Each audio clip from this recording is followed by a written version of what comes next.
하나님의 말씀 베드로전서 4장 7절 말씀 보시겠습니다.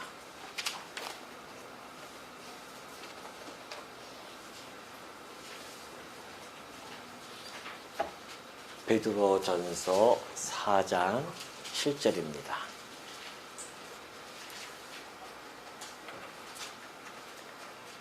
다 찾으신 줄로 알고 봉독해 드립니다. 만물의 마지막이 가까이 왔으니 그러므로 너희는 정신을 차리고 근신하여 기도하라. 무엇보다도 뜨겁게 서로 사랑할지니 사랑은 허다한 죄를 덮느니라. 서로 대접하기를 원망 없이 하고 각각 은사를 받은 대로 하나님의 여러 가지 은혜를 맡은 선한 청지기 같이 서로 봉사하라. 만일 누가 말하려면 하나님의 말씀을 하는 것 같이 하고 누가 봉사하려면 하나님이 공급하시는 힘으로 하는 것 같이 하라. 이는 범사에 예수 그리스도로 말미암아 하나님의 영광을 받으시게 하려 함이니 그에게 영광과 권능이 세세에 무궁하도록 있느니라. 아멘. 11절까지 봉독해 드렸습니다.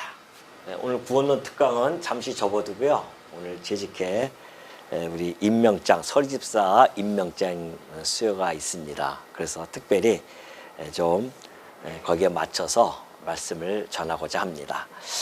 제목은 말세에 합당한 신앙 생활이라고 하는 제목으로 말씀을 함께 상고해 보도록 하겠습니다. 제가 어렸을 때에 흔히 듣던 이야기입니다. 아이고 세상이 말세야 말세 하면서 어른들이 혀끝을 차면서 그렇게 말씀하시던 그런 기억들이 새롭습니다. 기억이 나죠. 지금도 역시 마찬가지입니다. 많은 사람들이 그런 이야기를 많이 하죠. 아이고 말세야 말세야. 그럼 언제 그런 이야기를 하냐면은 이 자연재해가 아주 심하게 유동칠 때는 세상 사람들이 두려움에 떨면서 아이고 말세야 말세 이렇게 이야기하기도 하고요. 때로는 많은 젊은이들이라든가 이 세상 돌아가는 이러한 그 악한 행실을 뉴스를 통하여 접하게 되면은 그때도 역시 말세라고 그렇게들 혀를 끌끌 찹니다. 이렇듯이 모든 세상 사람들은 이 시대마다 근데 사실은 지금뿐만이 아니라 시대마다 어른들은 말세라는 이야기를 흔히 하면서 살아왔습니다. 그러나 오늘 우리 이 성경에서도 우리 기독교에서도 말세에 대한 이야기를 참 많이 합니다. 그러면 이 세상에서 이야기하는 말세와 우리 기독교에서 이야기하는 말세와 이 차이점은 도대체 무엇이 다를까요? 그 차이점은 아주 다르죠. 그 결이 완전히 다릅니다. 왜냐하면은 세상에서 이야기하는 그 말세의 기준은 자연재해라든가 또는 도덕성의 기준을 두고 있습니다. 도덕이 무너지면 말세라고 그렇게 이야기하는 거죠.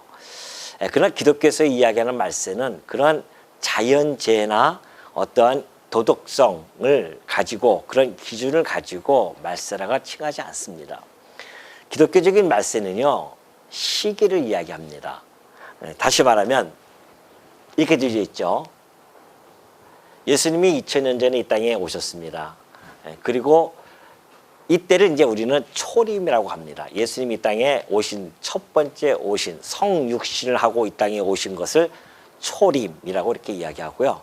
예수님이 부활 승천하시면서 약속을 또 해줬습니다. 내가 반드시 올 것이다. 이것을 우리는 재림이라고 이렇게 이야기하죠. 재림이라고 합니다. 그러니까 초림부터 이 예수님이 오시는 이 재림의 이 시기를 우리는 말세라고 그렇게 이야기하죠. 마지막 때다 그렇게 이야기합니다. 베드로도 여기서 그렇게 얘기했죠. 마지막 때가 가까이 왔으니 그 마지막 때는 바로 이 예수님이 재림하는 것 이걸 우리는 종말이라고 합니다. 이 땅을 마지막 끝나는 거죠.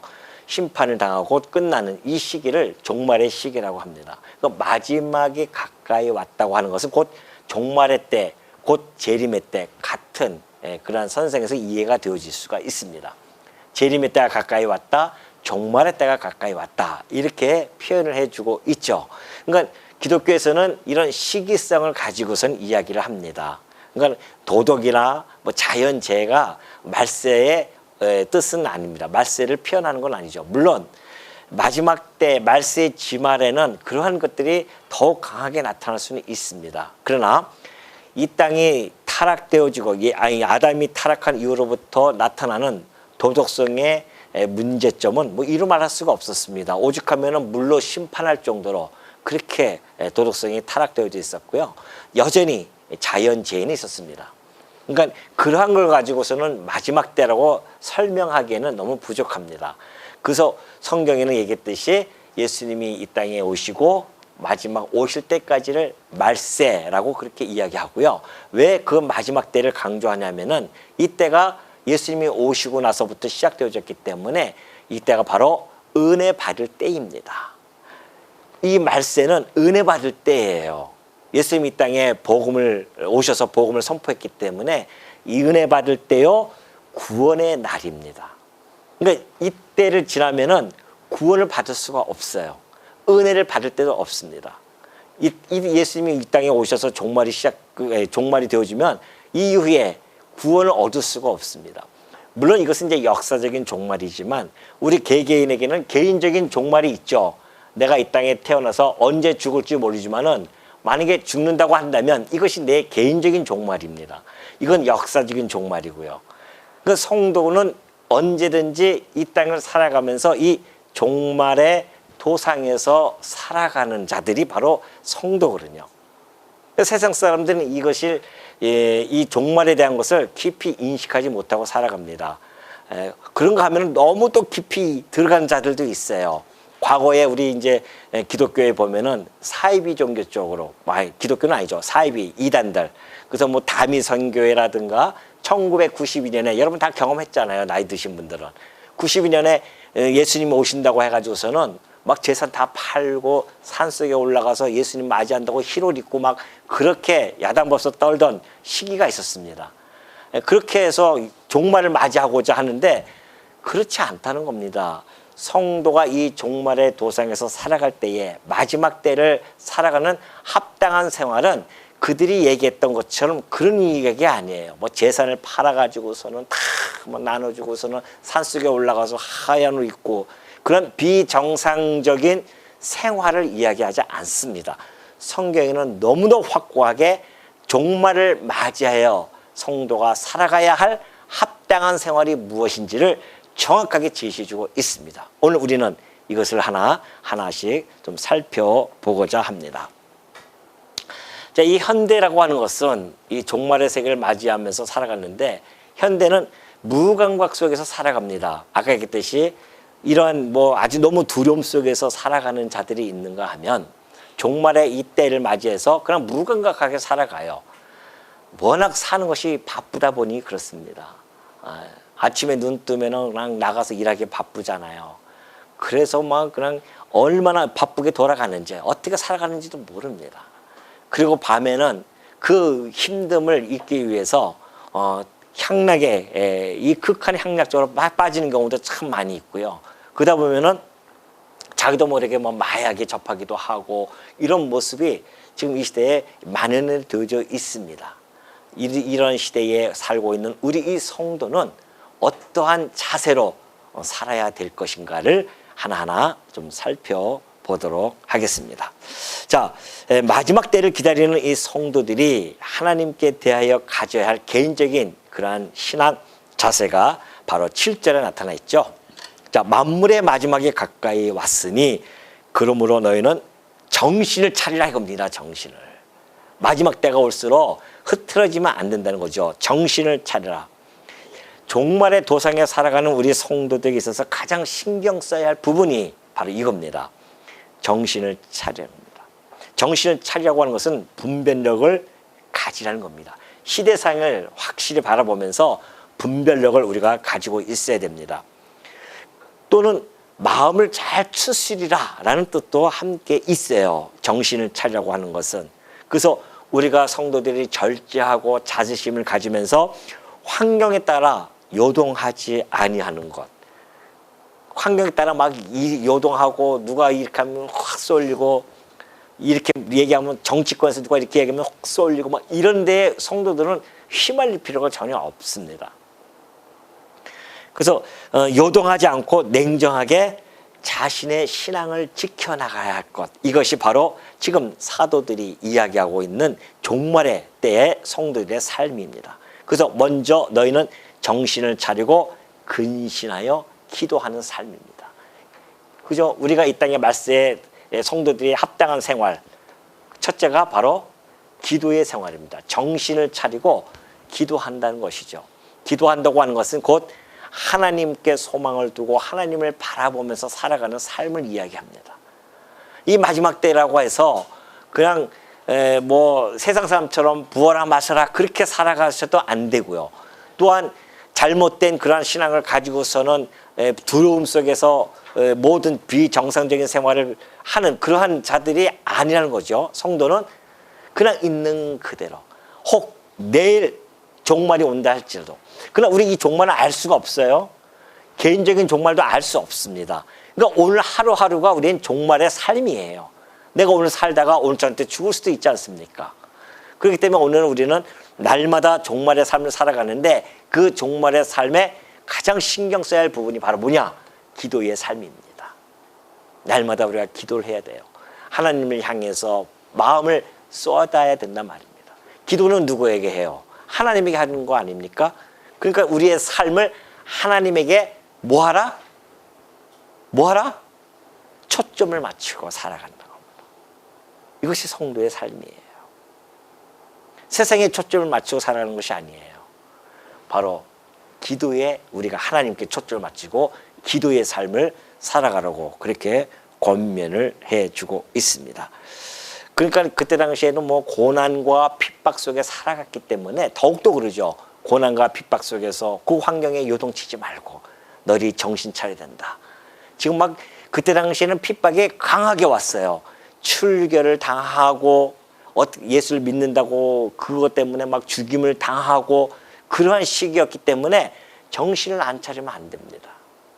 왜냐하면 자칫하면 우리가 배교할 수 있지 않느냐 그런 거거든요.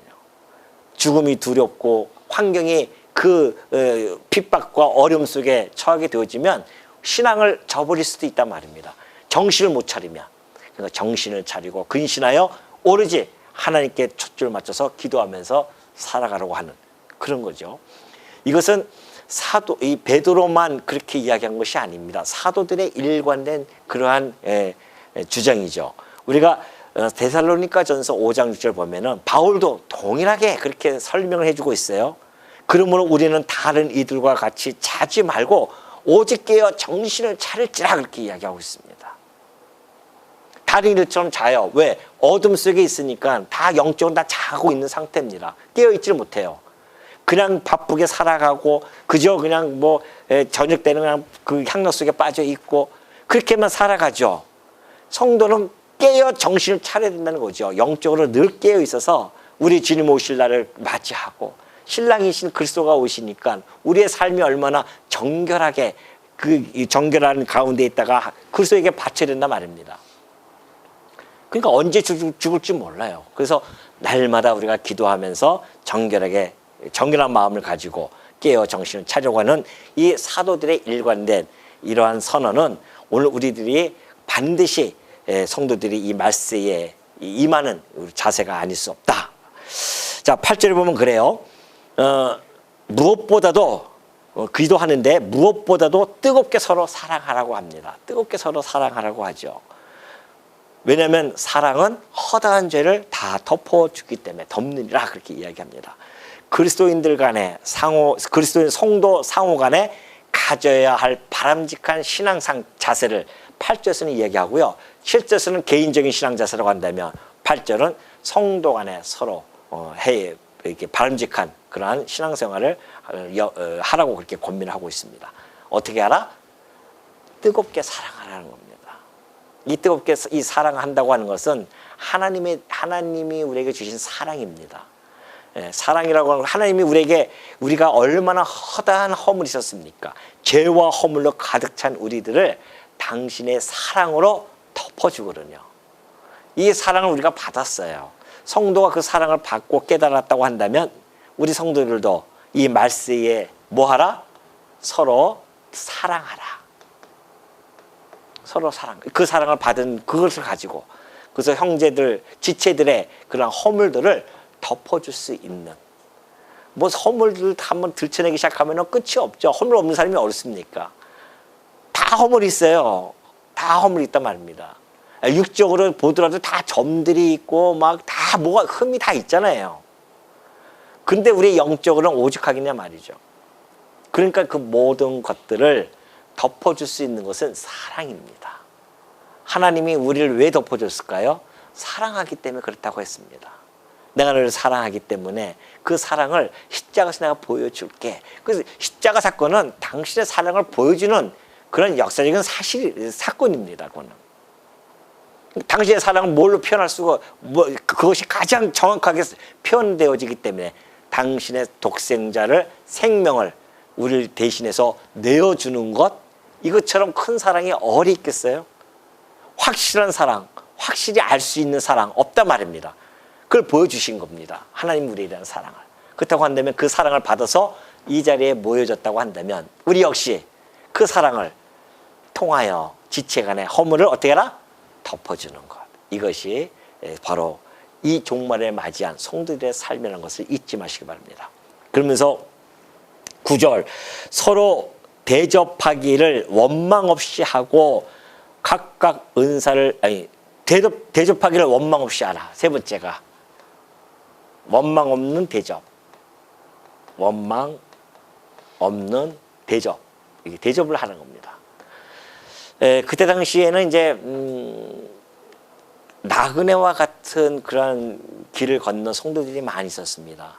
왜냐면은 신앙을 절개를 지키려고 출교를 당하고 핍박을 당한 그러한 시기였기 때문에 그들이 집을 떠나서 이곳에 저곳에 이렇게 다녀요.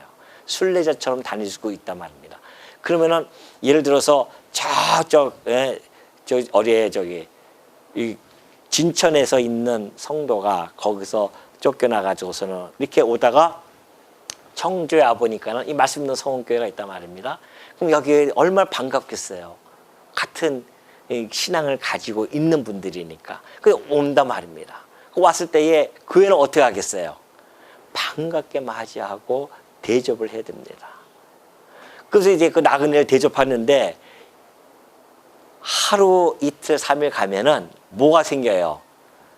불편하기도 하고 불편하니까 짜증이 나기도 하고 원망되기도 하고 불평하기도 하고 이러단 말입니다.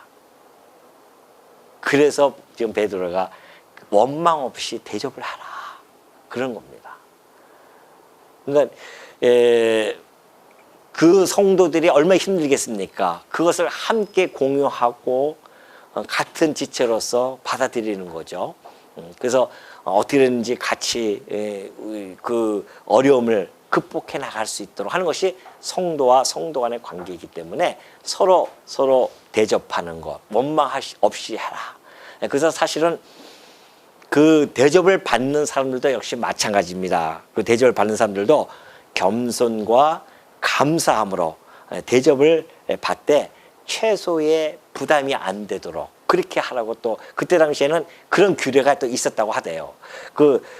예를 들어서 그 어느 집에 가서 대접을 받으면 하루 이상은 있지 말라.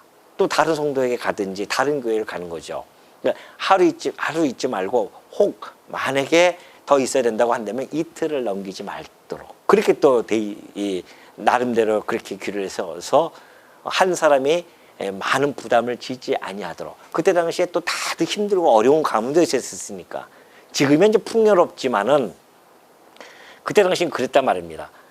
그래서 서로가 정말 대접하고 그리고 서로가 최소한의 배려를 해줄 수 있는 것 매우 중요하죠. 이것이 이제 성도의 어떤 품이라고 볼 수 있습니다. 거기서 머문다고 해서 그냥 마냥 그냥 거기서 그냥 자기가 부담이 되어질 수 있는 정도까지 되어진다고 하는 것은 또 힘들 일이기 때문에 그런 관계 설정을 잘 해나가는 것이 성도의 아름다운 그런 삶의 모습이라고 볼 수 있죠. 자, 또 각각 10절 각각 은사를 받은 대로 하나님의 여러 가지 은혜를 맡은 선한 청지기 같이 서로 봉사하라 그렇게 얘기해 줬습니다. 자, 은사를 하나님께서 각각 주십니다. 값없이 주셔요. 그걸 은혜로 주신단 말입니다. 그 은혜를 받은 자들이에요, 우리가. 그 은사를 여기서 안 받으신 분은 아무것도 없습니다. 아무도 없습니다. 아, 나는 은사가 없는데요. 아니에요. 다 하나님은 선물이기 때문에 당신의 백성들에게 다 선물을 주십니다. 다만 그 자기가 그 은사를 땅에다 묻어놓고 있을 뿐이지 다 주셨어요. 그 은사를 주셨을 때에 그걸 깨닫고 그 은사를 그 은혜 맡은 선한 청지기처럼 그렇게 봉사를 하는 것, 그것이 바로 이 하나님의 은사를 은혜로 받은 자들의 삶의 모습입니다. 그걸 주셨는데 그걸 가만히 놔두고 있으면 안 된다는 것이죠. 그래서 이 봉사를 하게 되어지는데 그 봉사, 왜 봉사하게 되어지는가? 그리스도의 이 교회를 세워가기 위함입니다. 왜 은사를 주셨을까요, 여러분들에게? 각자에게 왜 은사를 줬을까요? 교회 유익이에요. 교회 유익은 곧 교회를 세워나가는 겁니다. 그리스도의 몸된 교회를 세워나가기 위해서 은사를 하나님이 주셨어요. 당신의 교회를 세워나가야 되니까 우리 능력으로는 안 된단 말입니다. 그러니까 은사를 주셔요. 그걸 은혜로 주셨는데 그럼 이제 우리가 선한 청지기처럼 그 은사를 받은 은사를 가지고 교회 유익을 위해서 사용이 되어지는 겁니다. 그래서 여러분이 가지고 있는 각자 은사는요, 교회의 공동 재산이에요. 자기 그게 아닙니다. 착각하시면 안 돼요. 내가 지금 가지고 있는 은사, 예를 들어서 찬송을 하고 목소리가 꾀꼬리 같아서 이렇게 찬양을 한다. 그 은사는 교회 유익을 위해서 주신 거지 자기 유익을 위해서 주는 건 아닙니다. 공동 재산이라니까요. 각자의 은사가 이 교회를 세워나가기 위한 하나님이 주신 은사이기 때문에 공동 재산이에요, 다. 그래서 교회를 위해서 사용이 되어지는 겁니다. 우리 장로님 뭐 피아노 치는 거, 우리 배우실 때는 우리 교회에서 이렇게 열심히 치울 줄을 아무도 몰랐을 거예요. 장로님도 그 생각 못 했을 거 아닙니까? 근데 이 교회에 결국은 지금 반주를 하고 계시는데 이것이 그 은사가 교회를 위해서 지금 하나님이 주신 은사였어요. 그러니까 피아노 치고 이런 것들이 은사가 공동 재산입니다. 우리의 모든 재산이에요. 교회를 세워나가기 위한. 다른 분들도 마찬가지죠. 가르치는 것도 마찬가지입니다. 가르치는 교사의 은사도 교회를 세워나가기 위한, 교회의 유익을 위한 하나님이 주신 거기 때문에 열심히 지금 우리 선생님이 가르치고 계시지 않습니까? 우리 학생이 한 명인데도 불구하고 얼마나 열심히 가르치는지 모릅니다. 그래서 그 민준이를 이렇게 정말 그리스도의 사람으로 키워나가는 거 교회 공동 재산이기 때문에 그렇습니다. 그러니까 우리가 속회의 임력원들, 재직들, 구역장들, 또 뭐 있습니까?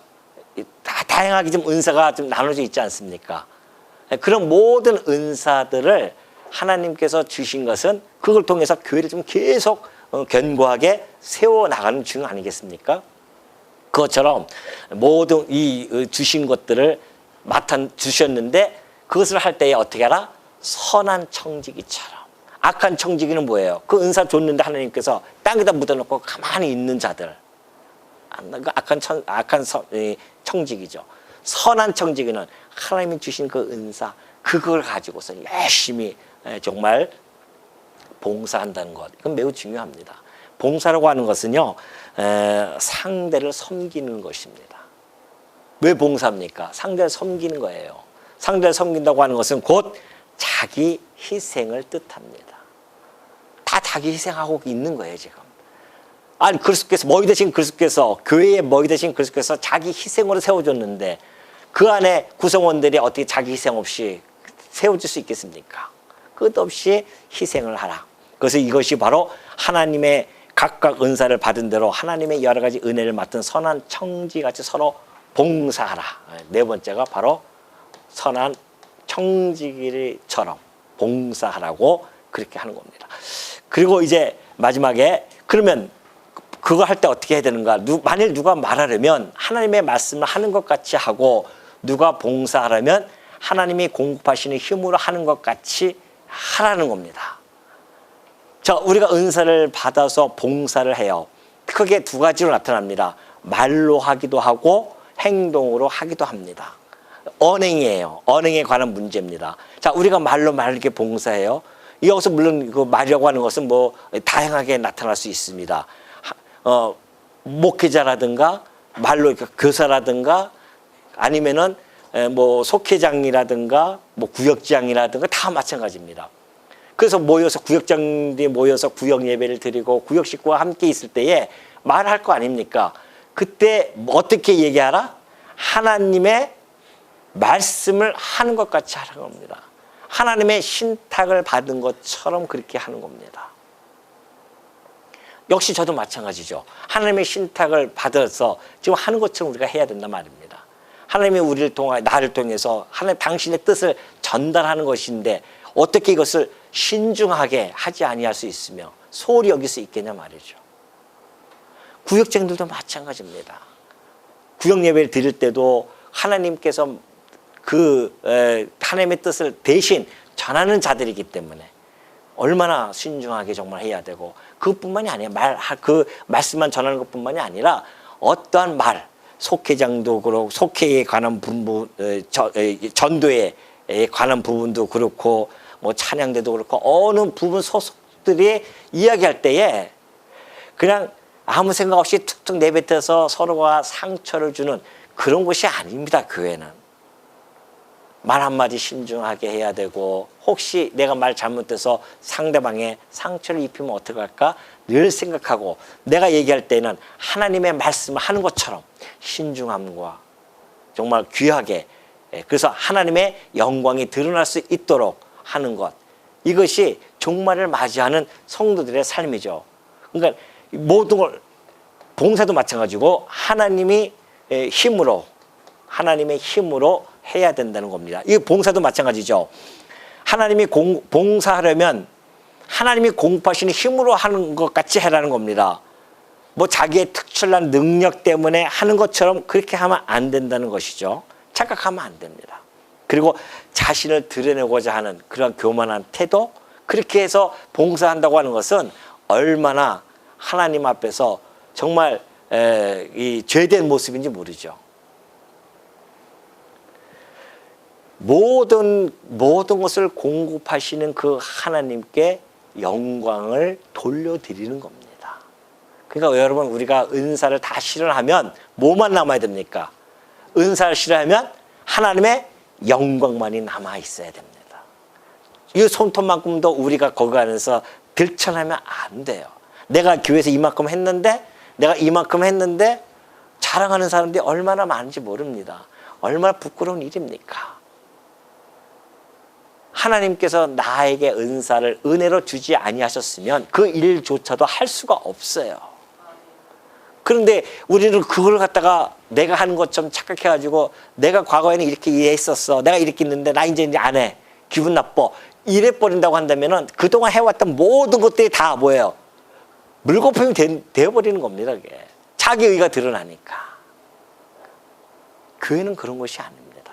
철저히 하나님의 의만 드러나야 됩니다. 왜? 하나님이 다 힘을 공급해 주셔서 일을 하고 있기 때문에 그런 거예요.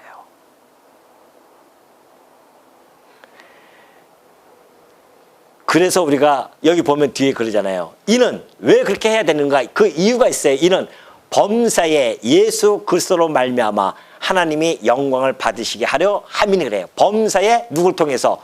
예수 그리스도를 통하여서. 우리가 하나님께 영광을 직접 돌려드릴 수 있는 자들이 아닙니다. 될 수가 없어요. 반드시 예수 그리스도로 말미암아 하나님께 영광을 돌려드리는 겁니다. 그러니까 예수님께서 우리에게 은사를 주신 거예요. 그래서 당신을 통해서 영광을 돌려드리게 하시려고. 그리스도의 이 영광, 그리스도의 의가 드러나야 되죠. 왜냐하면 그 모두 하나님께 영광을 돌려드리는 것이 우리 피조물의 궁극적인 목적이기 때문에 그렇습니다. 잊지 마시기 바랍니다. 그래서 여기서 이 베드로도 그러잖아요. 영광을 받으시게 하려 함이니 그에게 영광과 권능이 세세에 어떻게 해요? 무궁토록 있느니라 하나님에게는 영광과 권능이 세세에 무궁토록 있으신 분이니까 오로지 그에게만 영광을 돌려드리라고 하는 그러한 권면을 베드로가 해주고 있습니다. 오늘 우리 특별히 서리 집사로 자원하시는 분들, 하나님께서 마음을 주셔서 자원을 했습니다. 그리고 1년 동안 수고하라고 희생하고 봉사하라고 주신 거예요. 나는 그냥 뭣도 모르고 했는데요. 이러시면 안 됩니다. 나는 뭣도 모르고 했는데 남이 하라고 해서 했는데요. 이렇게 하면 하나님 앞에서 정말 하나님이 큰일 납니다, 진짜. 어떻게 해라? 잘 보십시오. 이 말씀에 맞은 우리 직분자들, 성도들도 마찬가지고요. 기도하면서 사랑을 통하여서 허다한 허물도 덮어주고 원망 없는 대접을 하고, 지금 봉사한다고 해서 짜증내고 막 그러지 마시고요. 원망 없는 대접, 봉사하되 하나님이 힘 주시는 힘으로, 말하되 하나님의 말씀을 하는 자처럼 이렇게 해서 1년 동안에 정말 그 하나님 맡겨주신 그 일들을 충실하게 선한 청지기처럼, 악한 청지기처럼 묻어놓고 있지 마시고 1년 동안 선한 청지기처럼 그렇게 여러분들이 이 하나님의 이 일을 잘 감당해 주시는 우리 집사님들 또 성도님들이 되어 주시기를 당부드립니다.